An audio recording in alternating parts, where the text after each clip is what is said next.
प्रवचन देवा बेले चलीगला जीवन अध्यापक तथा रामचरित मानस प्रवचक गोपाल प्रसाद बेजकर मृत्यु एभली घटना घटी भद्रक ब्लॉक साहाड़ा पंचायत रे हनुमान मंदिर प्रांगण में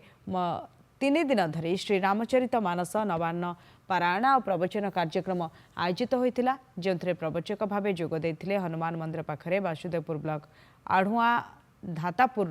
विशिष्ट प्रवचक तथा अध्यापक गोपाल प्रसाद बेज तेज गतकाली द्वितीय दिवस संध्यारे प्रवचन देउथिबा बेले से हठात असुस्थ हो पड़ते परे तांको सहयोगी माने तांको भद्रक मेडिकल को नहीं आसीथिले मात्र मेडिकल रे डाक्तर गोपाल को मृत घोषणा करथिले जाको नहीं स्थानीय अंचल रे शोकर छाया खेली जाइछि। 1.5 घंटा पाखापाखि प्रवचन देइचंती तापरे काश टिके हला आ मो देह दुर्बल हलानी मु मेडिकल वर्तमान जीवी कहीकि मंचरू ओह्लैकी गले तापरे गाड़ी पाखक चलिकी सारे आसवा पर आम धरिकी भद्रक मेडिकल आसलु बाटर देहांत होगला। बर्तमान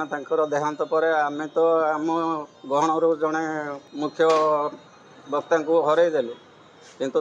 स्थान आम जीवन में कहीं पूरण